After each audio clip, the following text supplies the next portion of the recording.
గుడ్డు ముక్క మా ప్రశ్న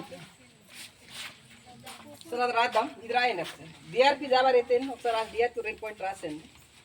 కోఆర్డినేటర్ రాశారా? ముఖ్యంగా కోఆర్డినేటర్వి, రెండోదేమో ట్రైనింగ్ కల్పించమనేది కోఆర్డినేటర్ రాబారు.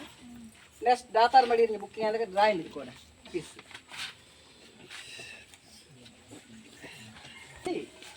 అందులో ఏం చేస్తారంటే అమ్మ అయితే సైన్స్ చేయమని అంటే ట్రైనింగ్ కి సంబంధించినటువంటి సబ్జెక్టు సేకరణ డిఆర్పిస్ ట్రైనింగ్లు ఇవ్వడం. రాయండి పామన్ పాయింట్ ట్రైనింగ్ అతిలేదు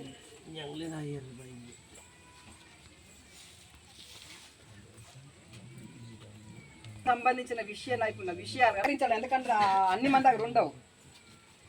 అది ముందు వస్తాడు కదా, 5 మంది ట్రైనింగ్ ఇవ్వాలి. ఆ పాయింట్ అని కూడా అశాంతాలు ఫస్ట్ వీళ్ళు కలిపిన ఊదాడేమవుతుంది. కాబట్టి అది కూడా ట్రైనింగ్ ఇచ్చాం. కానీ ఏ విషయం మీద ట్రైనింగ్ ఇవ్వాలనుకుంటున్నాము ఆ సంబంధించిన విషయాల సంబంధించిన అంశాల మళ్ళీ తయారు చేతిలో ఉంటుంది.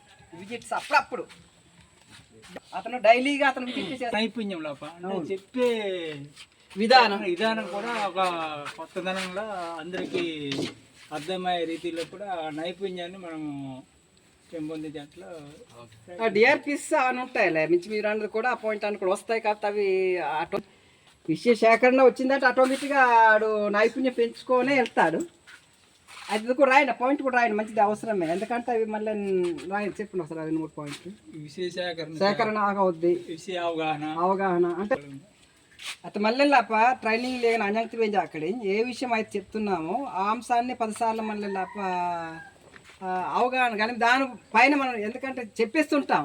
ఒక్కొక్కసారి చెప్పిన విషయం ఎలా ఉంటుంది అంటే భారం అయిపో ప్రజల్లో కానీ దీనిలో కానీ ఇబ్బంది అయ్యి గురి ఉంటాయి. కొన్ని అంశాలకు సడన్లీ ఏం చేస్తాం ట్రైనింగ్ వేస్తే తెలియని కానీ గడిపుతాను అయితే అని ఇలా కొన్ని ఇడ్డకోదు. కాబట్టి ఆ విషయం మీద కంపల్సరీ మనలో ఒక ఆ విషయ అవగాహన ఉండాలి. ఈ క్రాబెర్రీ బెర్రీ బెండే అది ప్రజలకు ఇబ్బందిగా ఉంటుందా, కష్టంగా ఉంటుందా, మామూలుగా ఉంటుందా అని కూడా మనకు కొంచెం డిఆర్పిస్ ఉన్న వాళ్ళు కొంచెం అవగాహనతోనే చెప్పాలి.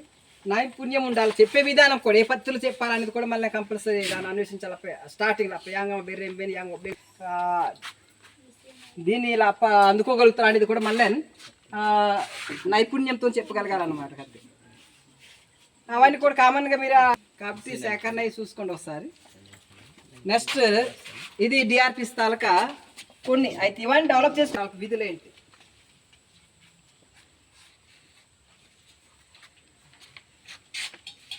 అంటే ప్రజల దగ్గర తీసుకెళ్ళేది కార్యకర్తలు.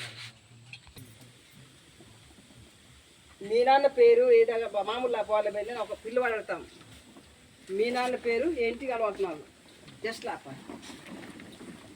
మీ నాన్న ఎవరు లేకపోతే మీ నాన్న పేరు ఏంటి అంటే మనం చెప్పే విధానంలో కూడా కొన్ని అంటే ఏ విధంగా ఆ పబ్లిక్లో వెళ్ళారు వాళ్ళకి ఏ విధంగా వాళ్ళు రిఫెక్ట్ అవుతారు, లేదా దానికి వింటారు, లేదా దానికి సయ్యుగా దాన్ని ఆ జాతాన్ని కూడా ప్రతి అంటే ప్రజలు అదే ఆ విషయాన్ని అందించడం.